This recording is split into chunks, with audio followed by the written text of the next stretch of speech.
नाम से संबंध जोड़ो। सहज सहज तुम प्रीति लगाओ, तासे तुम आगे जाओ। बड़ी राह जाओ मत कोई, क्योंकि बड़ी राह लुटाया नर सोई। अल्प गेल तुम खोजो साधु, तामे सहज आवे जावे। जो सीधो मार्ग गुरु महाराज ने बताया दिया। सीधी बताई पगडंडी गुरु ने मारा, सीधी बताई पगडंडी, फिर वहां चोर दुटनी पाखंडी गुरु ने मारा, सीधी बताई पगडंडी। अल्प गेल तुम खोजो साधु, तामे सहज आवे जावे। तो कलयुग के अंदर कोई साधन की चर्चा करे तो बोले केवल नाम। तो आदि गुरु शंकराचार्य महाराज ने जब अपना 4 शिष्य तैयार करा, तो चारों शिष्य निकालिए 4 वेद से 4 महावाक्य निकाले, और चारों शिष्य ने 4 अलग अलग नाम प्रदान करे। जिसका पहला शिष्य हुआ सुरेशाचार्य महाराज। इनके गुरु महाराज ने दक्षिण दिशा के अंदर भेजा संगेरी मठ का ऊपर। भारत का जो दक्षिण में रामेश्वर स्थित संगेरी मठ, अब उस मठ से जितना भी सन्यासी दीक्षित सन्यासी रहेगा, वहां से जो भी मंत्र लेगा, वहां से जो भी जुड़ना को प्रयास करेगा, जो जुड़ेगा वहां से जितना भी शिष्य रहेगा, वहां का जितना भी सन्यासी साधु रहेगा, उनका नाम का आगे एक विशेषण लगाए, क्योंकि गुरु अपना तरफ से एक नाम प्रदान करेंगे, नाम प्रदान करें, वो अलग से एक विशेषण दे। तो जो संगेरी मठ का जितना भी सन्यासी हुए, उनका नाम का आगे, वहां का जो सन्यासी साधु का नाम का आगे अगर कोई विशेषण दिए गए तो सरस्वती, भारती और पुरी, ये 3 विशेषण दिया जाए। किसी का नाम का आगे सरस्वती, किसी का नाम का आगे भारती, किसी का नाम का आगे पुरी। तो ये संगेरी मठ का सन्यासी ने का नाम का आगे ये विशेषण लगाया गया, सरस्वती, पुरी और भारती। और वहां का उस मठ का जो प्रमुख संचालक रहा, वहां का जो पहला शंकराचार्य रहा, जो प्रधान आचार्य रहा, सुरेशाचार्य महाराज जी, जिनको महावाक्य दिए अहम ब्रह्मास्मि, बोले मैं ब्रह्म हूं। ये महावाक्य वृदारण्यक उपनिषद माने यजुर्वेद से लिए गए। उनके नाम दियो अहम ब्रह्मास्मि, बोले मैं ब्रह्म हूं। यह अनुभव महावाक्य है, और अहम ब्रह्मास्मि को अनुभव स्वयं साधक को करना पड़े, क्योंकि ब्रह्म से एक होना को लक्ष्य प्रकट करे इस नाम के अंदर। बोले भैया आप इस नाम को लेंगे, इस मठ का पर स्थापित हो, और यहाँ जो भी आपका सानिध्य में जीवा हुआ उनके ये नाम रूपी साधन दो, और उनके कहीं न कहीं ये आत्म कल्याण को साधन दो।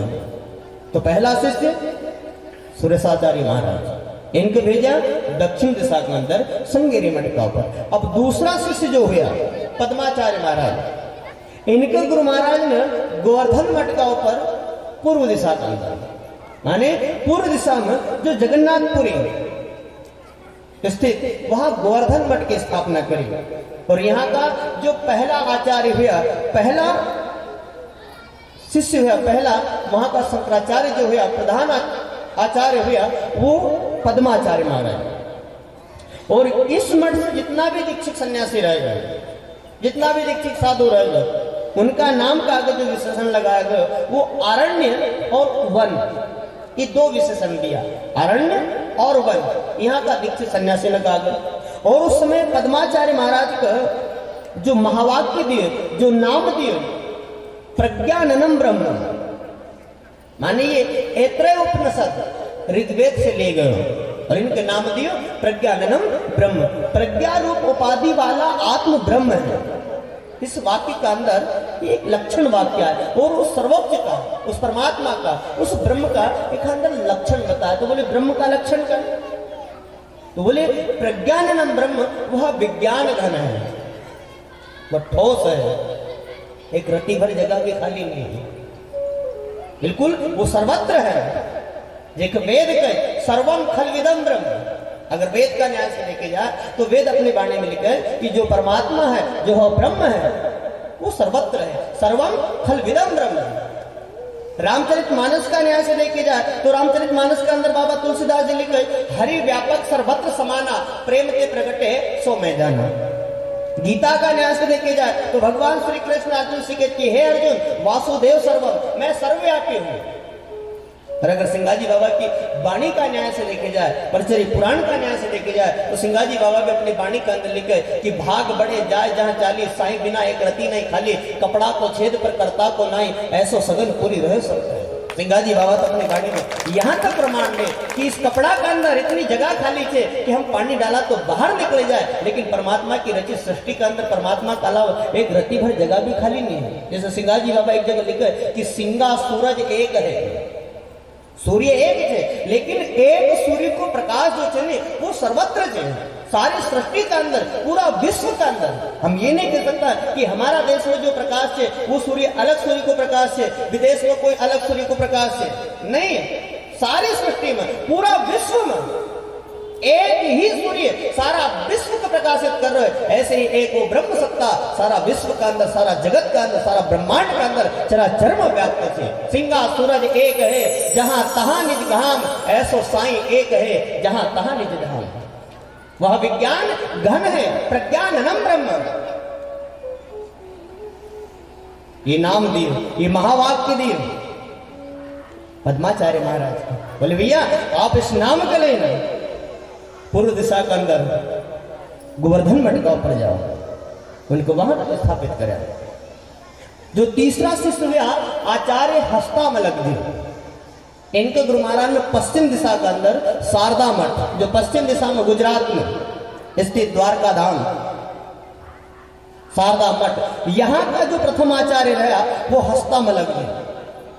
और इनका से जितना भी दीक्षित सन्यासी हुआ उनका नाम का आगे जो विशेषण लगाया गया तीर्थ और आश्रम, ये दो विशेषण दिया शारदा मठ का सन्यासी ने को। उनका नाम का आगे जो विशेषण लगाया गया तीर्थ और आश्रम, और इनका नाम दियो तत्वमसि, जो महावाक्य दियो तत्वमसि। तत्वमसि ये छांदोग्य उपनिषद माने सामवेद से लिए गए।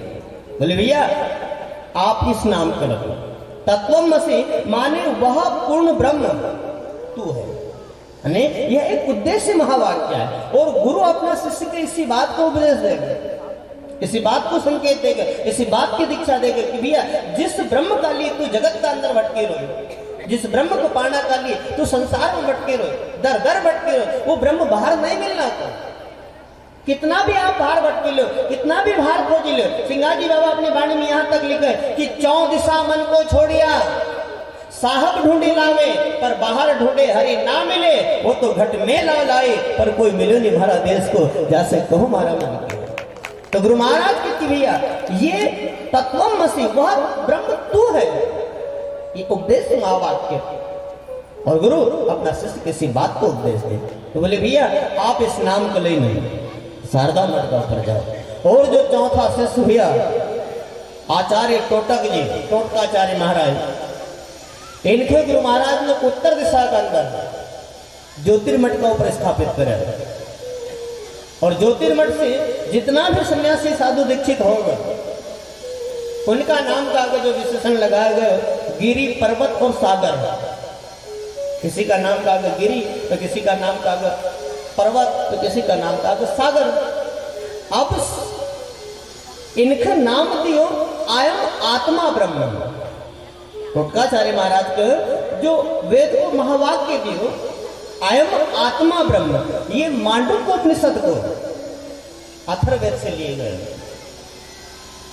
आयम आत्मा ब्रह्म माने यह सर्वानुभूत सिद्ध है कि आत्मा ही परमात्मा है, आत्मा ही ब्रह्म है। ये एक अनुसंधान महावाक्य है। और आयम आत्मा ब्रह्म को अनुसंधान स्वयं साधक को करना पड़ेगा। ये अनुभव महावाक्य है और ये अनुभव आपको स्वयं को करना पड़ेगा। आप गुड़ खाओ और पड़ोसी स्वाद पूछ दिया, स्वाद को सोचे तो वो थोड़ी बताओ, ये आपको ही बताना पड़ेगा क्योंकि आपने खाया, अनुभव आपको आए और आप अपना अनुभव व्यक्त कर सके। तो गुरु महाराज की आयम आत्मा ब्रह्म यह सर्वानुभूत सिद्ध है कि आत्मा ही परमात्मा है। ये अनुसंधान महावाक्य है। तो ये चार मंत्र माने चार महावाक्य आदि गुरु शंकराचार्य महाराज ने चार वेद से निकाले और चारों वेद से ये चार महावाक्य निकाले ने चार शिष्य ने अलग अलग प्रदान किया और चार शिष्य ने चार अलग अलग दिशा के अंदर भेजा। तो जो आत्मानंद जी महाराज की शिष्य प्रणाली चली, ये ज्योतिर्मठ से, ये ज्योतिर्मठ से आया श्री सतानंद महाराज और सत्तानंद गुरु हुकुम कियो, बोले तुम दक्षिण करो राज। गुरु महाराज की रख भी है, आप दक्षिण दिशा के अंदर जाओ, क्योंकि नर्मदा को जो दक्षिण तट है, ये भूमि बड़ी पवित्र है। उस समय यहाँ सब शुद्ध आत्मा न थे ना, लेकिन ज्ञान की कमी थी, और जहां ज्ञान की कमी थे वहां अज्ञान थे, और जहां अज्ञान थे वहां अंधकार थे, और जहां अंधकार थे वहां तो नाना प्रकार की भूल हो, नाना प्रकार का पाप हो, नाना प्रकार का दोष हो। तो गुरु महाराज कहती भैया आप एक काम करो, आप दक्षिण दिशा के अंदर जाओ। नर्मदा खंड एक पवित्र है जहां गोडों का देश, और वहां जीव चेताए कर आप ज्ञान करो प्रवेश। लेकिन गुरु महाराज ने एक आदेश ये भी करे कि भैया आपको किसी भूमि को चयन करने की आवश्यकता नहीं है, आप तो जहां तहां अपना भजन साधन से लगे रहिए, और जिस भूमि के ऊपर आपको ध्यान लगी जाए, आपको प्रकाश की अनुभूति होने लगी जाए, उस भूमि का आप अपना लिए पर्याप्त मान लें कि पार नर्मदा जाकर जहां ता धरियो ध्यान, और ध्यान लगे प्रकाश दिखे वही भूमि का जाए, उस भूमि का अपना लिए पर्याप्त मान लीजिए। तो उस समय जो सत्तानंद जी महाराज का, सदानंद जी महाराज ने हुक्म करे, तो ये भ्रमण करता करता भामगढ़ की रियासत में एक गांव कपूरगढ़, जिसका आज अपन ब्रह्मगिर बाबा का स्थान का नाम से जाना है।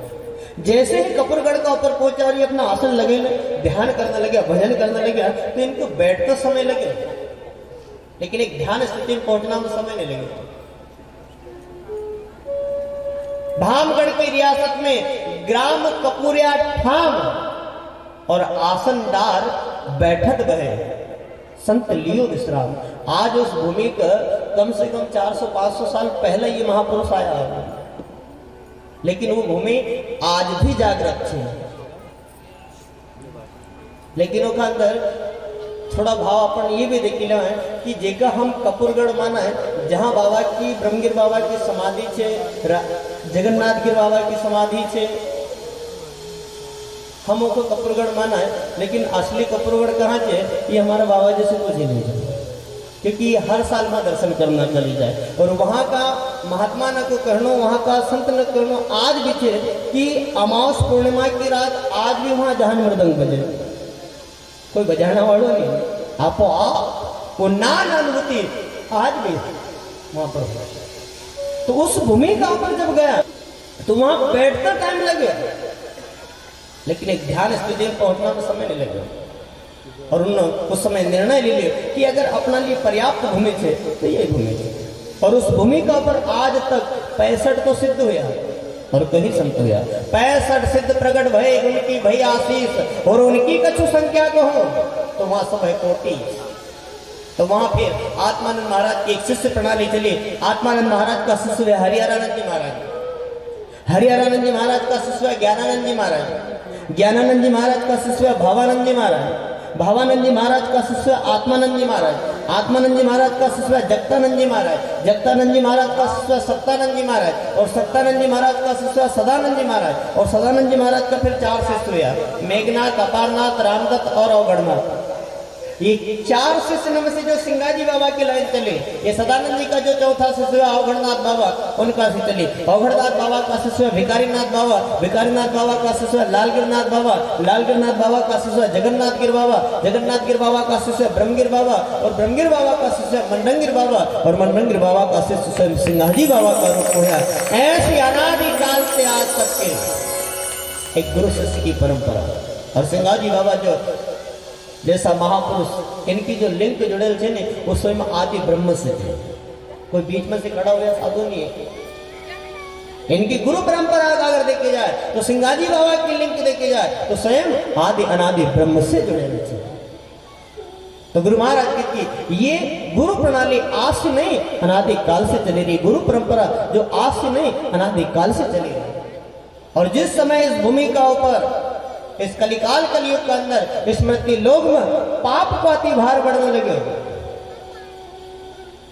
इतना अधर्म बढ़ने लगे, यहां तक कि मनुष्य ही मनुष्य को भक्षण करने लगे, तो स्वयं पृथ्वी पे घबराने लगे, और पृथ्वी घबराते हुए भगवान का पास जाए और भगवान से हाथ जोड़े नहीं कहने लगी कि महाराज आज कलयुग के अंदर इतना पाप बढ़ी रहो, इतना अधर्म बढ़ी रहो, कि मारा अंदर इतनी सामर्थ्य नहीं है कि हम उस भार को सहन कर पाऊं। एक दिन हम भी रसा तल के चली जाऊंगा, जल्दी जल्दी हो तो जल्दी आप अवतार ले। तो भगवान कहने लगे कि देवी अभी हमारा अवतार को समय तो नहीं हुआ, क्योंकि भगवान को भी एक समय का ऊपर अवतार हुआ। तो पृथ्वी कहने लगी कि महाराज अगर आपको समय नहीं हुए तो एक काम करो, ऐसी कोई व्यवस्था कर दो कि जो हमारा ऊपर भार पड़ी रहे वो तो कम हो जाए। तो उसी समय भगवान कहने लगे कि हाँ एक खाली हम जरूर कोई व्यवस्था कर सका। तो उसी समय भगवान अपनी बैकुंठ के अंदर एक देव सभा इकट्ठी करे, सारा देवता ने को बुलावे, सारा संत ऋषि ने को बुलावे, और उसमें भगवान कलयुग काली वृत्ति लोक काली कैसी व्यवस्था करना कली लगे। हर धन धन सिंगा जी सोरे माँ, धन सिंगा जी सोरे माँ, धन सिंगा जी सोरे माँ, धन सिंगा जी सोरे माँ। हरि चरण को हर गुरु कहते हो, राम चरण को हर गुरु कहते हो, राम चरण को हर गुरु कहते हो, राम चरण को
सत सुकृत दया धर्म का जिन्ना रोप्या खंभ, जो सत्य का मार्ग पर चलना को प्रयास करे, धर्म का मार्ग पर चलना को प्रयास करे।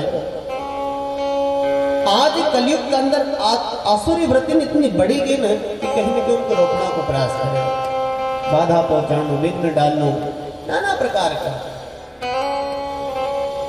सत्य सुकृत दया धर्म का जिन्ना रोप्या खंभ, और भजन सुमरण में हट करे ऐसा दाना मोटा ठग। और महाराज जब जब भी जिस युग में भी ऐसी स्थिति न बनी, तब तब आपने इस भूमि को ऊपर अवतार लिया। प्रमाण जब जब होए धर्म की हानि, बाढ़े अतुर अथवा अभिमानी, करे अनिति जायनी वर्णी, सिद्धि विप्र धेनु सुर धरनी, तब तब प्रभु लियो विविध शरीरा, हरे कृपा निधि सज्जन पीरा। तब तब आपने इस भूमि के ऊपर अवतार लियो, तो फिर आज क्यों नहीं? तो भगवान कहने लगे कि देवी आपकी बात बिल्कुल सत्य है, लेकिन अभी हमारा अवतार को समय नहीं है, क्योंकि भगवान को भी एक समय हो, समय का ऊपर ही अवतार होगा। तो पृथ्वी कहने लगी कि महाराज अगर आपको अवतार को समय नहीं हुए तो आप एक ऐसी व्यवस्था कर दो कि जो हमारे ऊपर भार बढ़े रहे तो कम ही जाए।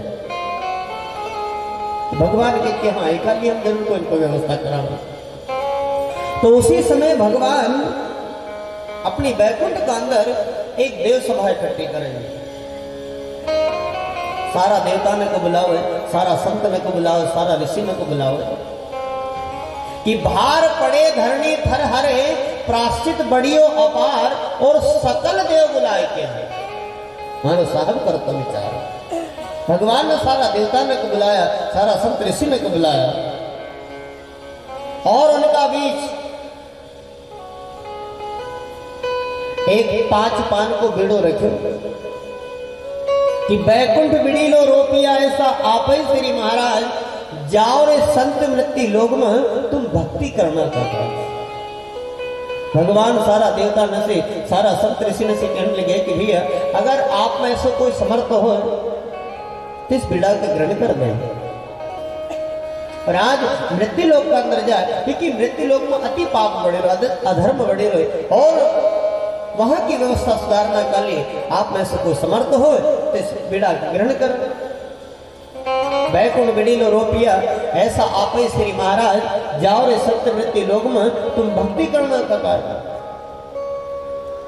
लेकिन भैया उस समय भगवान की बैकुंठ सभा में जितना भी देवता था, जितना भी संत ऋषि था, उनमें ऐसा एक भी समर्थ नहीं था कि उस बीड़ा को ग्रहण कर दे। सब हाथ जोड़े में खड़ा हो गए और कहने लगे कि महाराज हमारा पास इतना तप नहीं है, इतनी तपस्या नहीं है, इतना साधन नहीं, इतनी साधना नहीं है कि आज हम इस भार का सहन कर पावा, वहां की व्यवस्था को हम सुधार पावा। झट बिड़ी लो कोई ले नहीं सका ऐसा, सकल उभा कर जोड़, और हम कसा जावा हमारा साहिबा, ये दुनिया छिप कर्म आभा। जब सारा देवता, सारा ऋषि, सारा संत मना कर दे तो भगवान का लिए चिंता को विषय बने कह रही। आज मृत्यु लोक को किसी संत की आवश्यकता है और इन्होंने ऐसा एक भी समर्थ नहीं कि जो मृत्यु लोक में जी सके। तो उस समय भगवान अपनी सारी सभा का बीच अपनी एक दृष्टि डाले, और जैसे भगवान ने एक दृष्टि डाली सारी सभा में तो भगवान को सब नजर आया, सारा देवता भी, संत भी, ऋषि भी, लेकिन एक श्रृंगी ऋषि नजर नहीं आया। और जब श्रृंगी ऋषि नजर नहीं आया तो भगवान को विचार करने पड़े कि श्रृंगी ऋषि क्यों नहीं आया, ये कहां रहेगा, क्यों नहीं आया, इनकी खबर नहीं मिली, संदेश नहीं पहुंचा। तो उसमें भगवान विचार करे कि इस समय श्रृंगी ऋषि कहां थे। तो जैसे ही भगवान अपनी ध्यान दृष्टि द्वारा देखने लगे कि इस समय श्रृंगी ऋषि कहां, तो उस समय श्रृंगी ऋषि उत्तराखंड के अंदर अपनी तपस्या में लीन था, समाधि में था। और जैसे ही भगवान श्रृंगी ऋषि के समाधि में देखे तो विचार करे कि अरे आज मृत्यु लोक में कोई जाना वाला समर्थ से तो केवल श्रृंगी ऋषि, और श्रृंगी ऋषि इस समय अपनी समाधि में। तो उस समय भगवान अपनी माया को याद करें, और जैसे ही भगवान ने माया की याद की, माया तुरंत भगवान का सामने हाजिर हो जाए और हाथ जोड़ी कहने लगी कि महाराज आदेश, आज इस दासी को कैसे याद किया आपने? तो भगवान माया से कहने लगे कि माया, आज मृत्यु लोक को किसी संत की आवश्यकता है और हमारी इस वैकुंठ सभा के अंदर सारा देवता उपस्थित, सारा संत ऋषि उपस्थित, लेकिन इनमें से एक भी समर्थ नहीं है कि जो मृत्यु लोक के अंदर जा सके। और मृत्यु लोक में अगर कोई जानने वाला समर्थ है तो केवल एक श्रृंगी ऋषि, और श्रृंगी ऋषि यहाँ उपस्थित नहीं है। इस समय श्रृंगी ऋषि अपनी तपस्या में लीन छे, समाधि में लीन छे। तो एक काम करो, आप जाओ उत्तराखंड और किसी भी प्रकार श्रृंगी ऋषि की तपस्या भंग करो और उनके यहां उपस्थित करो। अब भगवान को आदेश माया ने स्वीकार कर लिया, यानी भगवान अपन का आदेश कर रहा है और भगवान का आदेश पालन करना जरूरी भी तो। अब उसी समय माया उत्तराखंड पहुंचे जहां श्रृंगी ऋषि अपनी तपस्या में लीन था, समाधि में था। अब जैसे ही माया वहां पहुंची उत्तराखंड और श्रृंगी ऋषि की अखंड तपस्या देखी तो माया भी देखी नहीं, घबराने लगी। क्या रे, ऐसा संत की अगर मैंने तपस्या भंग कर दी और इनकी कोप दृष्टि अगर हमारा ऊपर पड़ेगी तो मगर तो भस्म होना में समय नहीं लगना होता, क्योंकि हमारा संत प्रमाण दे कि आप संसार का अंदर सबकी परीक्षा लें, लेकिन किसी संत की और किसी सती नारी की भूली न परीक्षा लें। क्योंकि एक संत का अंदर भी अपना संतत्व को इतना तेज छे, एक सती नारी के अंदर भी अपना सतीत्व को इतना तेज छे कि हम तो भस्म करना में आग की भी जरूरत नहीं पड़ना। सिंगाजी बाबा अपनी वाणी के अंदर लिखे कि साध सती पर जो परचो मांग वो जन मरीगा बिना आग, बिना आग का राख कर दे। इनका अंदर इतनो तप छे, इतनो तेज छे। तो उसी समय माया वापस भगवान का पास आ जाए और भगवान से हाथ जोड़े कहने लगी कि महाराज, 3 लोग 14 भवन के अंदर आप कोई भी कार्य सौंपे दे हो करना कर लिए तैयार है, लेकिन श्रृंगी ऋषि जैसा तपस्वी की तपस्या महाराज से भंग नहीं हो। तो भगवान माया की बात सुने हंसने लगे कि अरे माया, तूने बड़ा बड़ा जोगी जतिन ने नहीं छोड़ा, बड़ा बड़ा ऋषि मुनि ने नहीं छोड़ा, तूने बड़ा बड़ा पंडित ज्ञानी ने नहीं छोड़ा, और एक श्रृंगी ऋषि की तपस्या भंग करना तुम्हें इतना विचार करना पड़ेगा कि बड़ी ठगोरी तो है जानी वो माया, बड़ी ठगोरी तो है जानी। अरे तूने छोड़ा नहीं पंडित ज्ञानी वो माया, बड़ी ठगोरी तो है जानी। अन जानिया तूने साधु खाया और खाया अभिमानी, और 9,99,000 सिद्ध न खाया, अन पी गई जैसो पानी वो माया, बड़ी ठगोरी तो है जानी। तूने बड़ा बड़ा योगी जति ने नहीं छोड़ा, बड़ा बड़ा ऋषि मुनि ने नहीं छोड़ा, और एक श्रृंगी ऋषि की तपस्या भंग करना में तो कितना विचार करना पड़ेगा। हम ये मानना कर लिए तैयार थे कि सतयुग में तू चेली कर रहा है। सतयुग में थारो किसी के ऊपर कोई दबाव नहीं, कोई उपाव नहीं, कोई जबरदस्ती नहीं थी, किसी का ऊपर कोई प्रभाव नहीं था, क्योंकि सतयुग सत्य को योग्य था। और अभी प्रमाण मिले कि सतयुग के अंदर 20 विश्वा माने 100% पुण्य ही पुण्य तो, सत्य ही सत्य तो, वहां पाप को नामो निशान नहीं था। और आज भी कहा सकते थे माया की ताकत नहीं कि उस जीव को स्पर्श करते। तो भगवान माया से कहने लगे कि अरे माया, सतयुग का थारो किसी के ऊपर कोई दबाव नहीं, कोई प्रभाव नहीं। सतयुग में तू कुछ चेली करे राखी, त्रेता मठ है रानी, और द्वापर में तुझको बगल में राखी, और ये कलयुग में तो तुझको घर घर फैले। और यहां तक कि मारो किसी के ऊपर कोई श्रृंगी ऋषि की तपस्या को भंग नहीं कर सकते।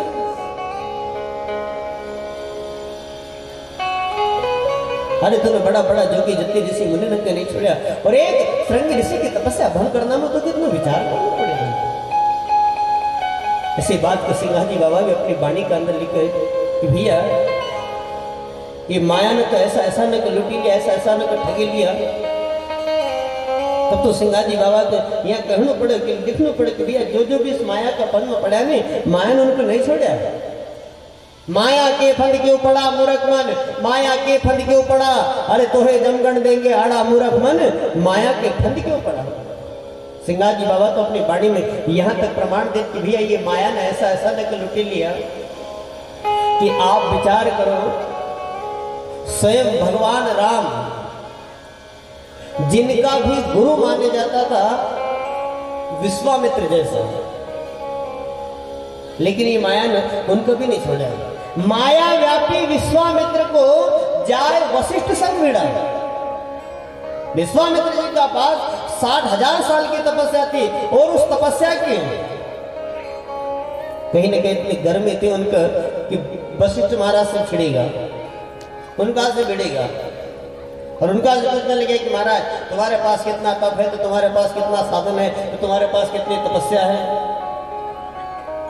लेकिन वशिष्ठ महाराज का पास मात्र 2.5 घड़ी को सत्संग तो, लेकिन 2.5 घड़ी का सत्संग का अगर विश्वामित्र की 60,000 साल की तपस्या भी छोटी नजर आने लगी।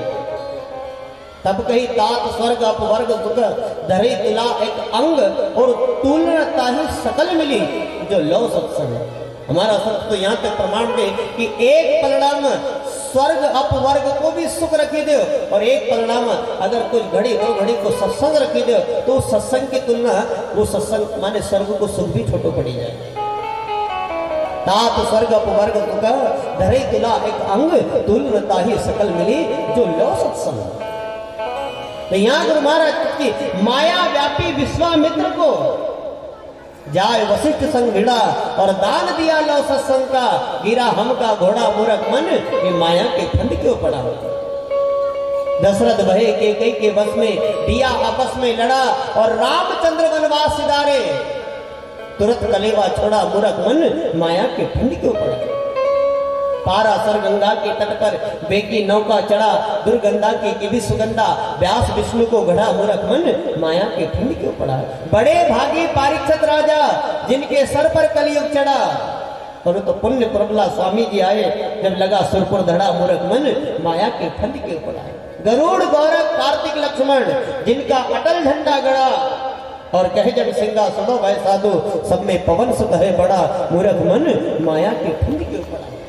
तो आज गुरु महाराज की भी ये माया ही कहीं न कहीं हमारा अभिमान को पुष्ट करे, हमारा अहंकार को बलिष्ठ करे और अहंकार ही फिर कहीं न कहीं पाप को मूल कारण बने और वो पाप ही फिर कहीं न कहीं हमारा पतन को कारण बन जाए। अहंकार पाप को मूल, अहंकार पाप को मूल, नर माया देखी मत भूल, अहंकार पाप को मूल। वर की छाया नारद मुनि सा पार नहीं पाया, वो 14 भवन भरमाया हाथ में धूल, अहंकार पाप को मोड़ा। या माया ने रंग रचाया भस्मासुर को नाच नचाया, वो कनक कामणी गड़ा अंग में सूल, अहंकार पाप को मोड़ा। या माया जगत ठगोरी रावण न सीता का चोरी, वो गयो कुटुंब परिवार नसायो कोड़, अहंकार पाप को मोड़ा। फेरा फेरी नर देही पायो झूठो मन माया से लगायो, और कहे ब्रह्मगिर सरदार फिर रड़ग ढोल मोड़, अहंकार पाप को मोड़ा। तो आज गुरु महाराज की भैया ये तो ये माया वो काली नागिन का समान है कि जो अपना बच्चा ने कहीं ग्रास बना ले, और नागिन जो कुंडली मारे बटे और उसकी कुंडली में जितना भी अंडा बच्चा होता रहे वो उनके ही भक्षण करी जाए, उनके ही खाई जाए। लेकिन उनकी कुंडली से अगर कोई बच्चों कोई अंडो बाहर निकल जाए वही सुरक्षित बच सके, बाकी तो सबने का अपना ग्रास बने ले। तो भैया ये माया ही, जो कोई संत महापुरुष इस माया से विलग हुआ, विरक्त हुआ, असंग हुआ, वही एकासी बच्चे पाया। इतनी माया ने सबने का अपना ग्रास बनेंगे। तब तो यहाँ गुरु महाराज कहने पड़ेंगे कि ये माया काली नागनी जिन मोह जग संसार, ये काया माया काली नागनी जिन मोह जग संसार। इंद्र को ढसी ब्रह्मा को ढसी साधु नारद ढसी जाए, और बात करंती शिव जी को ढस गई, बाकी महिमा अगम अपार, ये माया काली नागनी जिन जग मोह संसार। बड़ा बड़ा जोगी जति ने बड़ा बड़ा ऋषि मुनि ने लुटी खाया, किसी को नहीं छोड़ा। इसलिए गुरु महाराज कहते भैया जो जो भी इस माया का फल में पड़ा, माया ने उनका नहीं छोड़ा। माया के फल क्यों पड़ा मूर्ख मन, माया के फल क्यों पड़ा तो जमन दिखे आड़ा मूर्ख मन, माया के फल क्यों पड़ा। क्योंकि माया हमेशा लुटना को ही काम करे, माया हमेशा ठगना को ही काम करे। एक से जागिन रहना, एक से चेतिन रहना, एक से सतर्क रहना। इसलिए हमारा संत अपने बाड़ी में प्रमाण देने गया। हर चे तेरे दीवाना थार अवसर जाए हो,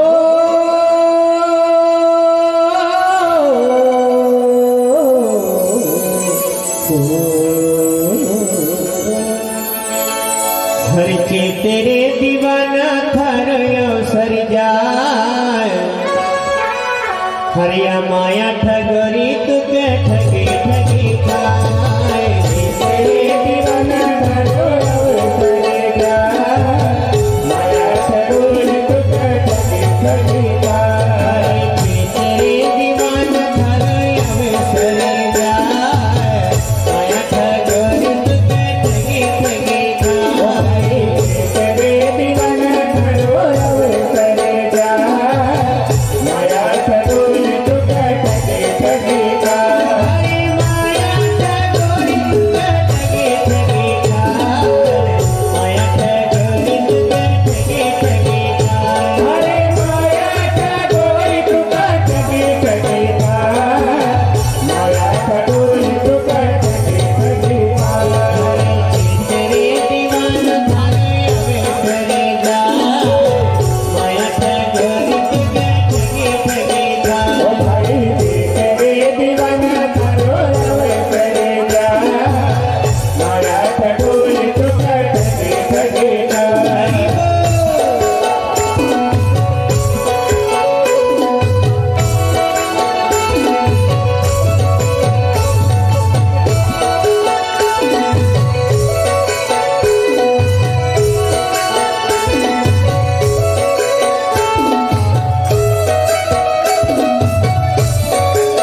कि माया ठगोरी तो ठगी ठगी का।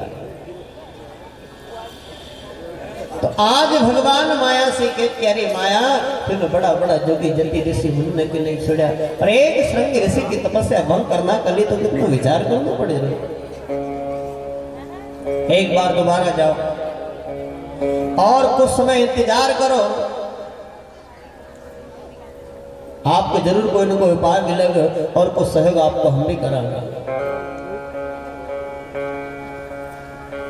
तो उसी समय फिर भगवान को आदेश लेने माया दोबारा पहुंचे उत्तराखंड, और जहां श्रृंग ऋषि अपनी तपस्या का अंदर लीन था, समाधि में था, वहां दूर बैठे इंतजार करने लगी कि मुझे कोई ना कोई उपाय जरूर मिलेगा, कोई ना कोई अवसर जरूर मिलेगा। तो इधर श्रृंग ऋषि को नित्य नियम था कि जिस वृक्ष का नीचे वो ध्यानस्थ रहता था 24 घंटा में एक बार अपने पलक खोलता था और उसी वृक्ष से अपनी जबान लगाता था, यही उनको आहार में था, यही उनको जलपान में था। 24 घंटा में एक बार अपनी पलक खोल लूं, उस वृक्ष से अपनी जबान लगा लूं और पुनः ध्यानस्थ हो जाऊं। अब यो दृश्य जब माया ने देखे तो माया बड़े प्रसन्न हुई कि अब तो अपना उपाय चली जाएगा, अब इनकी तपस्या ज्यादा भंग करना अपन ज्यादा समय नहीं लगना। अब जैसे श्रृंग ऋषि पुनः ध्यानस्थ हुआ तब तक माया ने उस वृक्ष से थोड़ा शहद लगे थे, और शहद लगे न दूर बटे में देखने लगे कि अब इनकी तपस्या कब खुला। तो जैसे ही श्रृंग ऋषि की तपस्या दोबारा खुली और उनने उस वृक्ष से अपनी जैसे ही जबान लगे तो वहां तो पहले ही शहद लगे, तो वो मीठो लगे, स्वाद आया, रस आया। तो श्रृंग ऋषि ने विचार कर कि आज तक इस वृक्ष का अंदर ऐसे मिठास में, इस स्वाद में, ये स्वाद कैसे है। उन्होंने दोबारा अपनी जबान लगा, फिर वही स्वाद, तीसरी बार अपनी जबान लगे, वही स्वाद। माने उस रस विषय का प्रति उनकी आसक्ति बढ़ती गई, और जैसे आसक्ति बढ़ती गई तो ध्यान लगना बंद, समाधि में जाना बंद, माने उनकी तपस्या हुई बंद। अब जैसे तपस्या भंग हुई तो माया के ऊपर दृष्टि पड़ी, और जब माया के ऊपर दृष्टि पड़ी तो माया देखी घबराने लगी, हाथ जोड़ने कहने लगी कि महाराज एक अंदर हमारी कोई भूल नहीं, हमारा कोई अपराध नहीं, ये तो मैंने भगवान का आदेश ही काम करो और भगवान खुद आपको याद करे। तो उस समय संग ऋषि की दृष्टि से ही माया को परिवार बसी हो, और उसी परिवार के लिए जब श्रृंग ऋषि भगवान की बैकुंठ सभा का अंदर आया तो भगवान में देखे न हंसने लगे कि देखो आज हमारी माया का चक्कर में श्रृंग ऋषि जैसा ही है क्या, कि तुम देखो हमारी माया को रंग, तुम देखो हमारी माया को रंग। श्रृंग ऋषि जैसा कहियो जिनकी हुई तपस्या भंग, तुम देखो हमारी माया को रंग। बैकुंठ सभा में श्रृंगी आया, वो आया माया के संग, तुम देखो भरी माया को रंग। जैसे ही भगवान अर्थ लगे कि आज श्रृंग ऋषि जैसा संत भी, श्रृंग ऋषि जैसा ऋषि भी भरी माया का चक्कर में आएगा। तो श्रृंग ऋषि भगवान से कहने लगे कि महाराज पहला तो आप हमारा काम बिगाड़ो और फिर हमारी हंसी उड़ाओ, और ये तो बताओ कि आज आपके ऐसे हमारी कौन सी आवश्यकता थी कि आज आपने हमारी तपस्या भंग करा दी। तो उसी समय भगवान श्रृंग ऋषि से कहने लगे कि महाराज आज आप जैसा संत की आवश्यकता मृत्यु लोक में है, और हमारी इस बैकुंठ सभा के अंदर सारा देवता उपस्थित, सारा संत ऋषि उपस्थित, लेकिन उनमें से एक भी समर्थ नहीं है कि जो आज मृत्यु लोक के अंदर जा सके, ये बीड़ा का ग्रहण कर सके। और आज मृत्यु लोक में कोई जाना में समर्थ है तो वो केवल आप, तो आपसे निवेदन है कि इस बीड़ा का ग्रहण करो और मृत्यु लोक के अंदर जाओ। तब श्रृंग ऋषि भगवान से कहने लगे कि महाराज आज हम आपका आदेश को पालन करने के लिए तैयार है, मृत्यु लोक में जाना के लिए भी तैयार है, लेकिन जाना से पहले हमारी कोई शर्त है ना, और अगर वो शर्त न का आप स्वीकार करो तो ही हम मृत्यु लोक में जाऊंगा। तो भगवान कहने लगे कि भैया तू जो भी शर्त बताओगा हम वो मानने के लिए तैयार है, तू जो कहेगा हम वो स्वीकार करने के लिए तैयार है, लेकिन हमारा लिए बड़ी खुशी की बात तूने जाना कि हाँ तो कर दी, तू जो कहेगा हम वो मानेंगे, वो स्वीकार कराएंगे, हर शर्त को स्वीकार कराएंगे।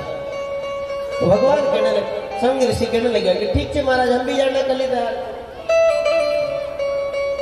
तो भगवान श्रृंग ऋषि से कहने लगे कि भैया बताओ आपकी ऐसी कौन सी शर्त है।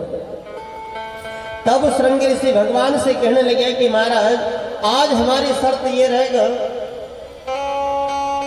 कि आज हम मृत्यु लोक में जाऊंगा तो आपकी इच्छा से, हमारी ऐसी कोई इच्छा नहीं कि हम मृत्यु लोक में जाएंगे, तो आप चाह रहा कि हम मृत्यु लोक में जाऊंगा, आपकी इच्छा है कि हम मृत्यु लोक में जाऊंगा, हमारी कोई इच्छा नहीं।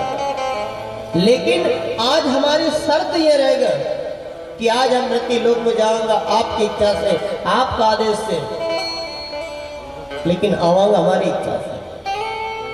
बोले ऐसा क्यों? बोले हाँ महाराज ऐसा इसलिए कि आज आपने जो मृत्यु लोक के अंदर एक विधान बने रखे, एक ऐसी व्यवस्था बने रखे, वो कैसे हम भली भांति परिचित थे।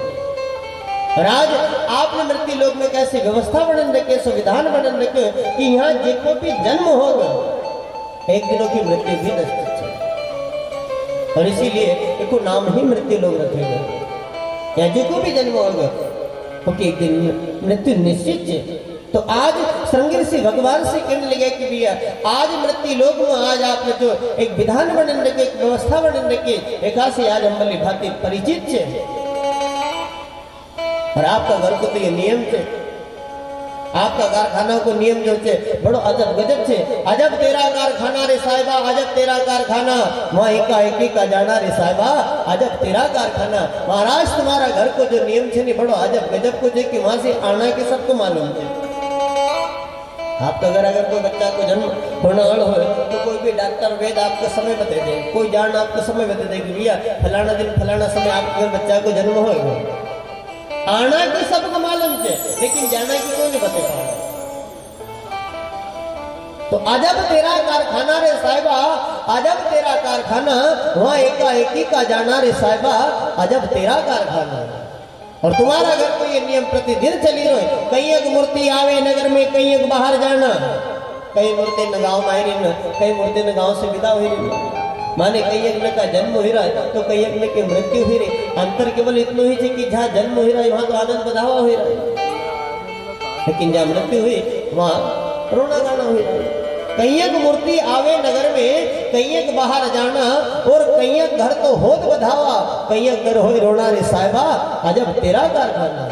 तो महाराज ये तो तुम्हारा घर को नियम है, लेकिन शर्त हमारी ये रहेगा कि आज हम जिस कार्य का लिए मृत्यु लोक में दे रहा है, जब तक उस कार्य को पूर्णता नहीं मिला तब तक हम वापस नहीं आना का, और जिस दिन कार्य पूर्ण हुए 1 मिनट नहीं बैठा जाता।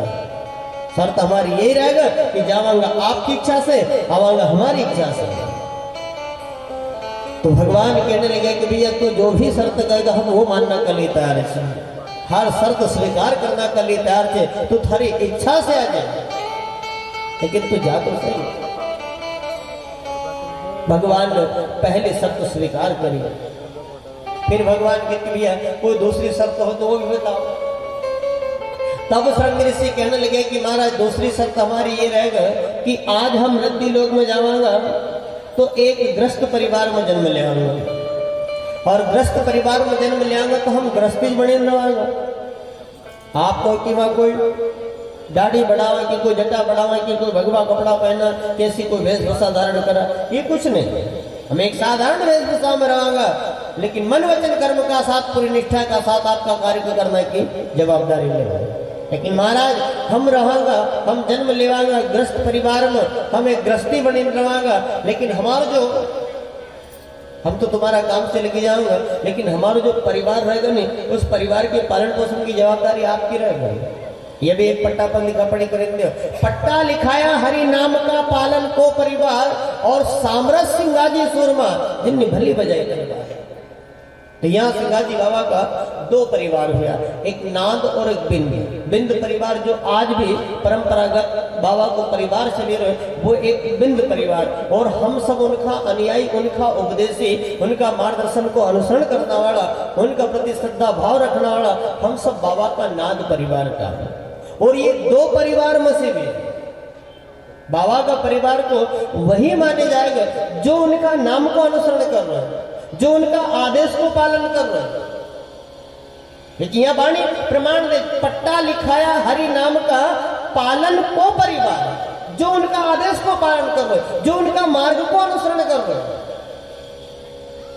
तो यहाँ तुम्हारा कितनी पट्टा लिखाया हरि नाम का पालन को परिवार, और सामरस सिंगाजी सुरमा जिनने भली बजाई तलवार। तो आज भगवान ये शर्त भी स्वीकार करें कि आज से सारा परिवार की जवाबदारी हमारी है। और आज भी आप ऐसे कोई अनजान जगह पे चले जाओ जहाँ आपकी कोई जान पहचान नहीं हो, कोई परिचय नहीं हो, वहाँ खाली जय महाराज की या जय सिंगाजी कर दे, सारी व्यवस्था भगवान को करनी पड़े, क्योंकि एक पट्टा पर लिखा पड़ी करी न भगवान आए, स्वयं शृंग ऋषि आए। तो भगवान ने ये शर्त भी स्वीकार करे। फिर भगवान के लिए कोई तीसरी शर्त हो तो वो भी बताओ। तब शृंग ऋषि कहने लगे कि महाराज तीसरी शर्त हमारी ये रहेगा कि आज हम मृत्यु लोक में जन्म ले आएंगे, तो मृत्यु लोक का जीवन की स्थिति हमको यहाँ से देख रहे हैं, और मृत्यु लोक का जीवन हमको ज्यादा से ज्यादा दुखी नजर आ रहा है। और वास्तविकता सत्य भी यही है कि यहाँ हम सब कहीं पे दुखी, कोई तन दुखी, कोई मन दुखी, कोई धन दुखी, फिर उदास, थोड़े थोड़े सब दुखी। ये तंदर सुखिया कोई ना देखा, जो देखा सो दुखिया हो, उदय अस्त की बात कहते सबका किया विवेका हो, घाटे बाड़े सब जग दुखिया, क्या गिरही क्या बैरागी हो, और सुखदेव अचरज दुख के कारण गर्भ से माया त्यागी हो। ये तंदर सुखिया कोई ना देखा, जो देखा सो दुखिया हो, जोगी दुखिया जंगम दुखिया, तपसी को दुख दुना, आशा तृष्णा सबको व्यापे, या कोई महल नहीं सुना। तो महाराज कोई दुखी जो हमारा पास आओ तो वह हमारा पास ऐसी कोई व्यवस्था नहीं है, लेकिन हम वहां देख जैसे भी आशीर्वाद दे देना, वहां केवल हमारा नाम रहेगा, लेकिन काम पूरा आपको करना पड़ेगा। ये भी एक पट्टा पर लिखा पड़ी करेंगे। और आज भी इससे प्रमाण थे कि कैसी भी व्याधि हो, कैसी भी समस्या हो, कैसे भी काम हो, आप केवल सिंगाजी बाबा का नाम से 3 गठान लगने बेंद से बांध या नाम सिंगाजी बाबा को रहेगा, लेकिन काम पूरा भगवान को करना पड़ेगा। ऐसा कहीं प्रमाण आज भी देखने को मिले। भगवान ने ये शर्त भी स्वीकार कर ली। फिर भगवान के लिए कोई चौथी शर्त हो तो बताओ।